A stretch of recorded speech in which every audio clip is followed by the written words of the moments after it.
मुलज़मान थे, ये इनके रिश्तेदार ही थे। उनमें से जो 2 मुलज़म थे इनके फूफीज़ाद जो हैं वो भाई थे और वो दोनों ऑलरेडी 20 से ज़ायद मुकदमात में वो चालान भी हो चुके थे।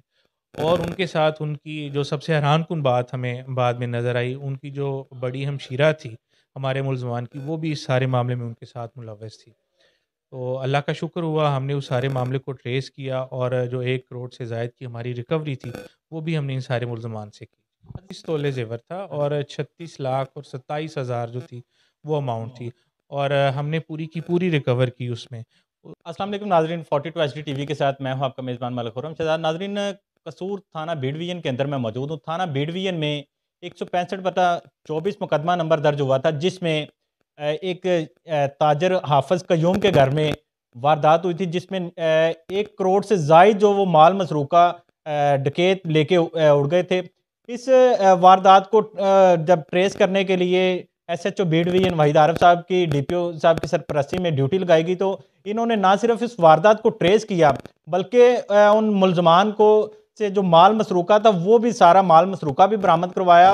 और बाकी की कहानी इनसे जानते हैं कि इससे पहले वो जो मुल्ज़मान थे, वो कितने मुकदमात में मतलूब थे और उनकी क्या कारकर्दगी थी, ये सारी कहानी क्या थी और कैसे पता चला कि ये वही मुल्ज़मान थे। क्योंकि जब ये सीसीटीवी फुटेज उनके सामने आई थी, सीसीटीवी फुटेज में वो जो मुल्ज़मान थे, उनकी बिल्कुल शनाख्त नहीं हो सकती थी। लेकिन इन्होंने कैसे अपनी तकनीक को बरोकार लाते हुए उन मुल्ज़मान को ना सिर्फ पकड़ा, बल्कि उनसे माल मसरूक़ा भी बरामद करवाया। ये सारी कहानी एसएचओ आरिफ साहब उनसे जानते हैं। अस्सलाम वालेकुम सर। वालेकुम सलाम जी। अच्छा सर, मुझे ये बताइएगा कि ये एक बड़ी अनोखी वारदात थी, जिसमें जो शहरी थे उन्होंने एहतजाज भी किया था कि हमारे साथ ये एक दिन दिहाड़े जो वारदात हुई थी और उसमें सीसीटीवी फुटेज में वो नज़र भी नहीं आ रहे थे, तो कैसे आपने इन लोगों को ट्रेस किया? जी, ये इस साल की अब तक की सबसे बड़ी वारदात थी और बड़े रशी एरिया में ये वारदात हुई और 1 करोड़ से ज़ायद की वारदात थी और हमारे लिए बड़ा परेशान कुन था कि इतने रशी एरिया में ये वारदात कैसे हो गई। जब वारदात हुई तो उससे अगले ही दिन जो मुद्दई थे हमारे, उन्होंने एहतजाज भी शुरू कर दिया। और उन्हें हमने कहा कि जी आप हमें थोड़ा-सा टाइम दें, हम इंशाल्लाह इसको ट्रेस कर लेंगे। तो अल्लाह का करम हुआ, हमने उसको ट्रेस भी किया। उसमें हमें सबसे ज़्यादा मदद जो मिली वो सीसीटीवी कैमराज़ की वजह से काफ़ी हमारी हेल्प हुई। उसमें उनके चेहरे ढँपे हुए थे, लेकिन हमने 3 दिन मुसलसल जब कैमरे देखे तो एक जगह पे रोशनी में हमें वो बाइक नज़र आ गई और उस बाइक के ऊपर तब वो एक ही मुल्ज़िम सवार था और उसका पीछे से जो सीट कवर था, वो नज़र आ रहा था।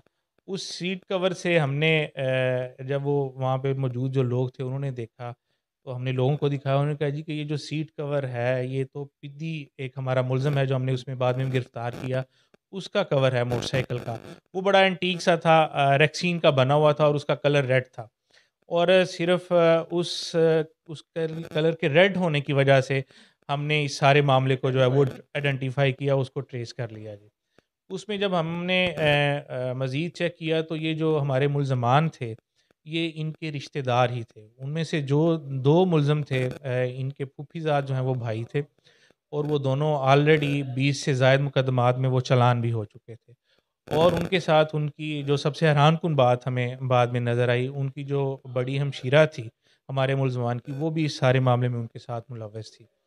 तो अल्लाह का शुक्र हुआ, हमने उस सारे मामले को ट्रेस किया और जो 1 करोड़ से ज़ायद की हमारी रिकवरी थी, वो भी हमने इन सारे मुल्ज़मान से की। जी अच्छा बिल्कुल, सर। ये मैं आपकी थोड़ी तस्हीह कर दूँ, ये 34 तोले ज़ेवर था और 36 लाख और 27 हज़ार जो थी, वो अमाउंट थी और हमने पूरी की पूरी रिकवर की उसमें।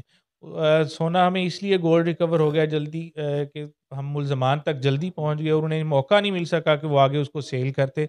उन्होंने तक़सीम कर लिया था आपस में, लेकिन जैसे-जैसे फिर हम मुल्ज़मान पकड़ते गए, वैसे-वैसे हम उनसे बरामद करते गए। सबसे पहले सर, मतलब आपने एक बड़ी हैरानकुन उसमें बात की कि मुल्ज़मान तो ऑलरेडी रिकॉर्ड याफ़्ता थे, लेकिन उनकी बहन का इसमें इन्वॉल्व होना, वो कैसे, ये सारी रायकी क्या उसकी बहन ने दी थी? क्या ये सारे मामला थे? तफ्तीश में इसमें क्या नज़र आया? जी बिल्कुल, जो आप बात कर रहे हैं, जब वो ये वक़ूआ हुआ तो जो मुल्ज़मान थे उन्होंने सीधा जाके उसी जो वार्डरोब थी कपड़ों की उसको टारगेट किया, बाकी उन्होंने किसी चीज़ को नहीं देखा। तो हमें वहाँ से शक हुआ कि डेफ़िनेटली इनका कोई न कोई बंदा जो है वो अपना इन्वॉल्व है। तो ये जो मुल्ज़मान थे उनमें एक शाहिदा थी जो इनकी फूफीज़ाद बहन भी थी। वो उनके घर ना बार-बार आ जा रही थी पिछले 10-15 दिन से। तो वहाँ से हमें फिर जब वो मोटरसाइकिल का सीट कवर का हमें पता चला, फिर वो उसका बार-बार उनके यहाँ आना-जाना हमें साबित हुआ। तो फिर हमने सबसे पहले इसी बीबी को जो है वो मुलज़िमा को है, वो इंटेरोगेट किया, जहाँ से हमारा काम शुरू हुआ। जब फुटेज मतलब नज़र आई थी, जब ये वारदात हुई थी, जो फुटेज मीडिया में के पास आई और वैसे जो फुटेजेज़ आई, उसमें तो बिल्कुल भी वो शनाख्त नहीं हो सकती थी। एक रशी एरिया था, उसमें रश था, ट्रैफ़िक थी, तो वो जो फुटेज में मतलब देखा गया था, उसमें ट्रेस आउट नहीं हो। फिर आपने मतलब वो कह रहे हैं कि वो सीट को वो 3 दिन रेगुलर आपने फिर कैमराज़ की रहनुमाई हासिल की। जी, बिल्कुल, ये जो कैमरा को देखने का काम है, ये बड़ा मुश्किल काम है क्योंकि आपके पास मैक्सिमम 2 या 3 सेकंड होते हैं, जो मोटरसाइकिल है उसने कैमरे के आगे से गुज़र जाना होता है। तो ये हमें 3 से 4 दिन लगे मुसलसल कैमरा देखने में, उनको ट्रेस करने में। जो मीडिया के ऊपर वीडियो आई वो तो सबसे पहले थी जो अगले 2-3 घंटे में वक़ूअ के बाद हमें हासिल हुई, वही मीडिया के ऊपर चल रही थी। लेकिन जब हमने पीछे काम किया उसके ऊपर, तो जो मिली जहाँ से विजुअल्स क्लियर थे, फिर हमने उसको ट्रेस कर इसके लिए सर मतलब ये कैमरास देखने के लिए कोई स्पेशल टीम्स हैं आपके पास? क्योंकि अभी मॉडल थाना जात आईजी साहब ने मॉडल थाना जात बना दिए हैं। थाने में आते हुए जो वो शहरी वो ना तो हिचकिचाहट का उन्हें सामना करना पड़ता है, यहाँ पर एडमिन ऑफिसर्स भी तैनात हैं। तो क्या मतलब अभी ये स्पेशल कैमरास देखने के लिए भी कोई आपके पास स्पेशल टीम्स हैं?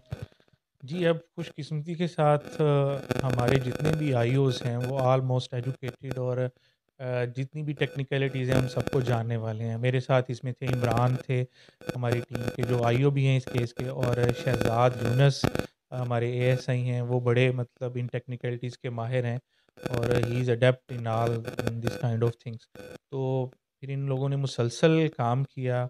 हम लम्हा-बलम्हा डीपीओ साहब के साथ, एक शहर की वारदात थी और इतनी बड़ी थी और डीपीओ साहब मुसलसल हमसे पूछ रहे थे कि इसकी क्या अपडेट्स हैं। और फिर ये जो हमारी लोकेलिटी है, इसके जो यहाँ के जो मकीन हैं, वो सारे के सारे भी बड़े बड़े परेशान थे कि ये इतने रशी एरिया में और घर में हाउस रॉबरी का हो जाना बड़ा परेशान कुन था सबके लिए। तो हमारी सारी टीम ने बड़ी मेहनत से काम किया और हम आज उसको ट्रेस आउट कर चुके हैं। सर ये देखने में आता है मतलब अभी आपने बताया कि उनके जो फैमिलीज़ मेंबर थे, उनके मतलब फुफोज़ाद जो भाई थे और उनकी हमशीरा इस केस में मुलज़मा हैं। ये मतलब जब मुल्ज़मान नहीं पकड़े जाते तब तक तो पुलिस के खिलाफ बड़े प्रोटेस्ट किए जाते हैं, बड़े मामलात किए जाते हैं, लेकिन जब यही मुल्ज़मान पकड़े जाते हैं तो बाद में फिर सुलह के मामलात भी शुरू हो जाते हैं। आप इस हवाले से शहरियों को क्या पैगाम देना चाहेंगे? जो अपनों को नहीं बख्शते, वो दूसरों को कैसे बख्शेंगे?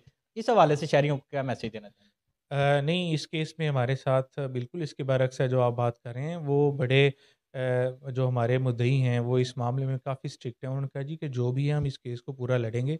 हमने भी बड़े अच्छे तरीके के साथ प्रोसिक्यूशन के साथ मिल के जो केस है वो तैयार किया और उम्मीद है कि ये ज़रूर अपने कैफ़े किरदार तक तो पहुँचेगी। और सर, इनको कितनी सज़ा मैक्सिमम हो सकती है? जी, ये मैंने आपको पहले भी बताया कि हमने प्रोसिक्यूशन के साथ मिल के बड़ा अच्छा केस जो है वो तैयार किया है। तो उम्मीद है कि इनको मैक्सिमम जो है पनिशमेंट वो मिलेगी और ये अपनी जो बाकी ज़िंदगी है, क्योंकि इनकी उम्रें सब लोगों की 50 प्लस थी, जितने भी मुल्ज़मान हैं। तो बाकी ये ज़िंदगी अपनी जो है वो सलाखों के पीछे गुज़ारेंगे। जी नाज़रीन, आपने एसएचओ बिडवीन वहीद आरफ साहब की बात सुनी और ये एक ऐसा केस था जिसमें शहरियों ने एक दफ़ा नहीं मुतअद्दद दफ़ा एहतजाज किया और एहतजाज करके पुलिस को ना कि पुलिस को एप्रिशिएट करने के बजाय कि पुलिस अपना काम कर रही है, पुलिस के साथ मिलकर काम करते, बल्कि पुलिस को प्रेशराइज़ करने की भी कोशिश की गई। लेकिन जो एसएचओ बिडवीन वहीद आरफ साहब इनकी निगरानी में जो टीम स्पेशल बनाई गई थी, उन्होंने दिन रात मेहनत करके ना सिर्फ इस केस को सॉर्ट आउट किया, बल्कि मुल्ज़मान से जो लूटी गई रकम थी वो भी बरामद की और शहरियों ने इस मौका पर जो वहीद आरफ साहब को इनको खराज तहसीन भी पेश किया और उनका कहना है कि अभी ये जो मुल्ज़मान पकड़े गए हैं इनकी 50 प्लस एज हैं, उम्रें हैं इनकी 50 से ज़ायद साल और इंशाअल्लाह ये अपनी की जो अपनी बाकी की ज़िंदगी है ये सलाखों के पीछे ही गुजारेंगे। इसी के साथ अपने मेज़बान मलिक खुर्रम शहजाद को इजाज़त दीजिए और देखते रहिए 42 एचडी टीवी। अल्लाह निगहबान।